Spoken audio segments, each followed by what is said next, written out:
Les gars, je l'avais pas vu depuis la cérémonie du Ballon d'Or 2025. Le retour d'Ousmane Dembélé qui vient encore une fois prendre un trophée. Alors il est conscient et on est tous conscients qu'une année comme il a fait l'année dernière, il en fera qu'une dans sa vie. Mais cette année, il a rien laissé à personne. Quand vous voyez son palmarès, il y a même des big légendes du foot sur une année, ils ont jamais fait ça. Ligue des Champions, Super Coupe de l'UEFA, Ligue 1, Coupe de France, Trophée des Champions, meilleur buteur de Ligue 1, meilleur joueur de Ligue 1, meilleur joueur de la Ligue des Champions, Ballon d'Or 2025, meilleur joueur de l'année 2025 au trophée The Best. Et il est d'ailleurs dans l'équipe de l'année où, je le répète, cette équipe c'est une honte, il y a pas Rafinha dedans, il y a Palmer, il y a Bellingham, bref, on va rien dire. Mais c'est mérité encore une fois pour Ousmane Dembélé. Bon, ce trophée, il y a d'autres joueurs qui auraient pu le gagner, comme Achraf Hakimi, comme Yamal, comme Rafinha, comme beaucoup d'autres joueurs. Mais est-ce qu'on peut dire quelque chose? C'est comme Benzema en 2022, les gars, Dembélé, il y a personne qui peut rien dire sur l'année 2024-2025. Ça a été le joueur le plus important de son équipe. Dans les grands moments, dans les moments clés, il a su faire la différence. Bon, il y avait Hakimi, il y avait tout un collectif aussi autour. Il y a d'ailleurs son entraîneur qui est nommé meilleur entraîneur de l'année. Et franchement, juste avec ça, on peut dire qu'il rentre dans la légende et qui rentre dans la légende du club en tout cas. Donc là, personne ne va rien dire à ce scandale. Vous l'avez juste devant vous. The Best a officiellement été élu. Le 11 aussi par la même occasion. Donnarumma, Hakimi, Pacho enfin respecté. Van Dijk, Nuno Mendes, correct jusqu'ici. Et là les gars, Palmer, Bellingham, Vitinha, Pedri. 1000 fois mérité pour Pedri et Vitinha.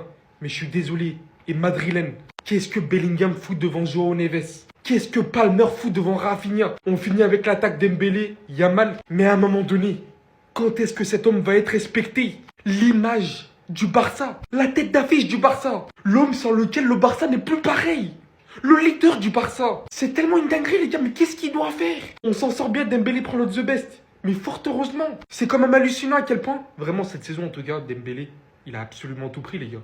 C'est une dinguerie. Il a rien laissé à personne pour le coup. Mais au final, encore une saison qui passe et où la satisfaction n'a pas été pleinement au rendez-vous.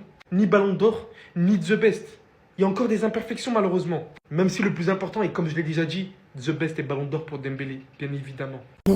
Alors ça, c'est scandaleux. La cérémonie du FIFA The Best 2025 vient de se terminer, les amis. Et on connaît désormais le grand vainqueur qui est Ousmane Dembélé. Clairement, cette année n'a rien laissé à personne. Ça, c'est la définition de l'unanimité. Sauf que les amis, aujourd'hui, encore une fois, Rafinha n'a pas été respecté. Lui qui, avec sa femme avant la cérémonie, ont incité les gens à aller voter pour lui. Malheureusement, malgré tous ces efforts-là, il n'a pas été élu FIFA The Best. Pour ce trophée-là, à la limite, c'est pas grave. Ils l'ont donné au Ballon d'Or, y a pas de souci. C'est mérité. Sauf que les amis, regardez ce qu'ils ont fait. Voici le 11 FIFA The Best 2025. Comme vous pouvez le voir, les amis, le trophée du meilleur gardien de l'année revient à Donnarumma. Il fait donc partie du 11. En défense centrale, on a Van Dijk et Pacho. Enfin, on voit Pacho apparaître dans l'une de ses récompenses. J'avais l'impression que tout le monde l'avait oublié. Ensuite, au poste de latéraux, on a les deux latéraux du Paris Saint-Germain. Mendes à gauche et à droite Hakimi. Totalement mérité pour le coup. Ensuite, en double pivot, les amis, on retrouve Vitinha et Jude Bellingham. Personnellement, j'aurais pas mis Jude Bellingham, je sais même pas ce qu'il fout là. On se dise la vérité, hein, c'est pas parce qu'il est madrilène que voilà. Qu'est-ce qu'il fout là? Même Joao Neves mérite d'être à sa place ici. Et c'est pas tout, au poste d'ailier droit, regardez qui ils ont mis encore. Cole Palmer. Alors lui, c'est jusqu'au bout. Jusqu'au bout. Déjà que le gars il a terminé 8ème au Ballon d'Or, ça n'a pas suffi aux gens. Non, non, non. Il fallait encore le mettre ici. Et au poste d'ailier gauche, les amis, ils ont mis Pedri. Pourquoi pas mettre Pedri à la place de Bellingham et mettre Rafinha? Qu'est-ce que Rafinha vous a fait? Franchement, j'ai comme l'impression qu'ils ont quelque chose contre les Brésiliens. Comment Jude Bellingham apparaît là et pas Rafinha avec la saison de malade qu'il a sorti? Et pour terminer, les amis, les deux attaquants, Ousmane Dembélé et Lamine Yamal, totalement mérité pour eux. Et Rafinha, les amis, comment c'est possible qu'il n'y apparaît pas? Cette année-là, ils lui ont tout volé. Attendez. Dembélé a remporté le trophée The Best. Ok, y a pas de problème, c'est mérité. Il a pris le Ballon d'Or la saison dernière avec Paris, il a tout remporté. Passons. Maintenant, s'il vous plaît, regardez le top 3 du trophée The Best. Dembélé, Yamal et Kylian Mbappé. Rafinha, dans sa tête, là, actuellement, il doit penser à des trucs de malade, les gars, j'ai même pas envie d'imaginer. Et vraiment, il doit avoir des pensées, les gars, ça doit être noir. Voici le 11 officiel The Best qui est sorti du coup aujourd'hui. Comme on peut le voir, parmi ce 11 figure Donnarumma, Mendes, Van Dijk, Pacho, Hakimi, Pedri, Vitinha, Bellingham, Palmer encore une fois, alors qu'avec tout le respect, Rafinha devait être à sa place. Dembélé et Yamal. Pour Yamal et Pedri, bien évidemment, je suis content car ces deux Barcelonais, en plus de ça, au vu de leur saison dernière, c'est mérité. Mais Rafinha, les gars, en fait, j'ai même pas les mots carrément. Au vu de sa saison dernière, comment est-ce que vous m'expliquez qu'il ne soit même pas dans le 11 FIF Pro ou même pas top 3 parmi les joueurs qui devaient remporter le prix? Parce qu'au départ, concernant le Ballon d'Or, on nous a dit que c'était les journalistes qui votaient, du coup, on n'avait pas notre mot à dire, etc. On a accepté. Après ça, il y a eu l'histoire du classement FIF Pro qui apparemment est voté par les joueurs du monde entier, ou certains joueurs de football, etc. Et encore une fois, on n'a pas eu de Rafinha. Et ce soir, dans le 11 The Best, encore une fois, on n'a pas de Rafinha. Supplément, ils l'ont même pas mis dans le top 3 et à la place, ils ont mis Kylian Mbappé. Kylian Mbappé, au passage, qui a fait une très grosse saison et je vais rien lui enlever. En aucun cas, sa saison dernière, elle est meilleure que celle de Rafinha. Bref, en tout cas, n'hésitez pas à me donner vos avis dans les commentaires, histoire de savoir ce que vous en pensez. Et moi, je lirai tout ça. Je suis choqué. Le vote d'Achraf Hakimi pour le trophée de The Best vient de sortir. Ayant absolument tout raflé cette saison, comme vous le savez, Ousmane Dembélé vient de le remporter. Top 3 Rafinha, top 2 Dembélé, top 1 Kylian. Non. Non. Même Deschamps, et à quel point on sait il aime Mbappé. Il a pas osé. Il a mis Dembélé. C'était tout ce qu'il fallait pas faire. Non, j'ai déjà commencé à voir les réactions que ça a sollicité. Parce que là, en continuité, ça va automatiquement alimenter ce qui était déjà présent concernant le Ballon d'Or. Ils vont venir dire que Hakimi est tout simplement jaloux. Alors que Mbappé aussi était éligible. Bon, pour le coup, il figure pas dans le top 11, pour le coup. Mais respectons tout de même son année, les gars. Non, en vrai, j'ai essayé, mais... Au pire, c'est juste son meilleur pote, c'est tout. Voilà, il a voulu voter pour son meilleur pote. Qui va dire quoi? En tout cas, j'espère vraiment que ça va pas plus alimenter les polémiques. Parce qu'au lieu de se soutenir comme des frères, hein, quand ces deux camps-là, ils s'affrontent, c'est terrible, les gars. Ousmane, fais comme si t'avais rien vu. C'est son meilleur pote. C'est Wuldo. Voilà. C'est Wuldo, donc c'est pardonné. En tout cas, j'aime vraiment beaucoup l'aspect d'avoir mis Rafinha en 3ème place, comparé à beaucoup d'objectivité. Parce que Miskin, hein, dans ce trophée, il a carrément été oublié par tout le monde. Il me fait trop de la peine. Ousmane, t'as gagné ce soir. Mais t'as pas gagné. Il y en a qui voulaient pas que tu gagnes. Regardez le vote des gens proches de Dembélé. Premier problème. Achraf Hakimi. Premier vote, Kylian Mbappé. Deuxième vote, Ousmane Dembélé. Dembélé n'est pas premier. Alors que Dembélé a joué avec lui durant toute la saison. Il a vu les performances de Dembélé. Il a été témoin. Troisième place, Rafinha. Hakimi t'a trahi.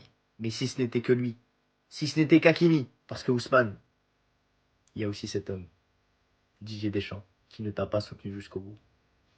Vote numéro 1, Kylian Mbappé. Vote numéro 2, Ousmane Dembélé. Vote numéro 3, Achraf Hakimi. Ousmane.